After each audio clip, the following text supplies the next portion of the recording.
called a desperation time. I think you did. But let's face it, you mentioned this to me in a break earlier in the game. The energy level hasn't been there right from the start. We've noticed that.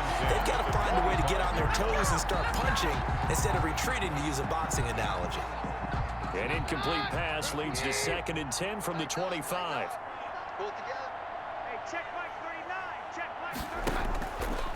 Shotgun snap for Keenum.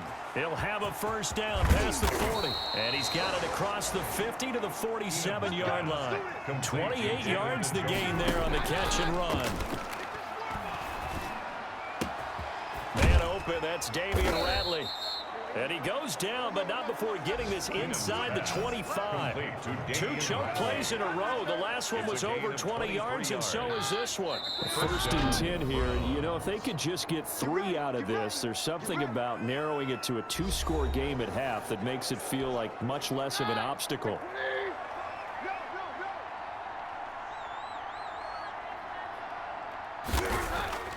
Again, Keenum. Got an open man. It's Ratley.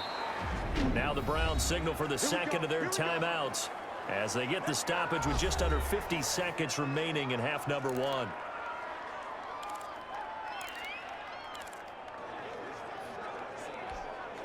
This is 1st and goal and a golden chance to get a score back here before halftime. Keenum throwing once more. That is caught at the 7-yard line. And he's going to be brought down just shy of the 5 at the 6.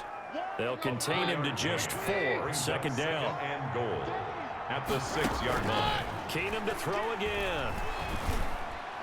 Looking end zone, but it's incomplete. To this point, I've been impressed with the work defensively. They have not allowed a lot of receivers to run free. And there's another example, another incompletion. A big play forthcoming. Here's 3rd and goal. To the air again, Keenum. His pass caught at the 4.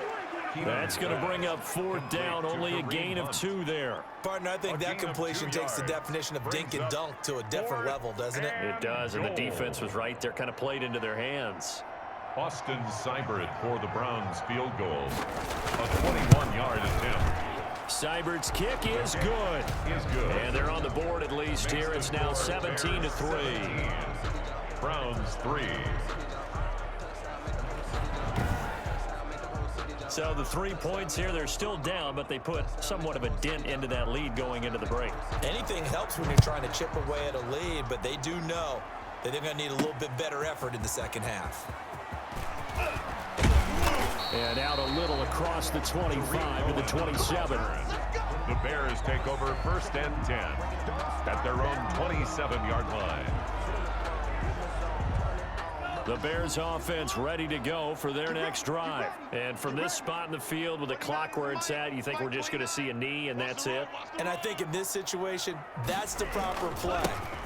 But we do know there's some risk takers out there that may want to take one more shot before the clock runs out. Call it a gain of a yard as it brings us to the end of the 1st half.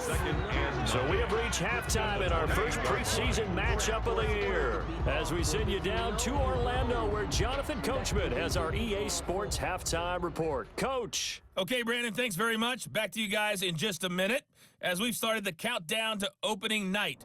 3 more weeks of preseason action follow this, and then we get it all started less than 1 month from tonight. In our game, most of the starters have made their cameo and departed, but plenty of youngsters out there with a lot to gain or lose as we get you right back out to Brandon Gaudin.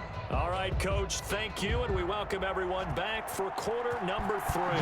Probably not likely to see many starters in the 2nd half as we get back at it underway in this preseason opener. And he'll go down as this drive will start at the 25-yard line. At their own 25-yard line. So here's the Bears offense now as they get set to start this 3rd quarter. They built a good 1st half lead. Now they have a chance to add on to it. And what I'm thinking is that the offensive staff spent the entire halftime just working with them on here's what we think they're going to do to attack us in the 2nd half. Nice 1st half that we've had, guys, but be prepared for some change-up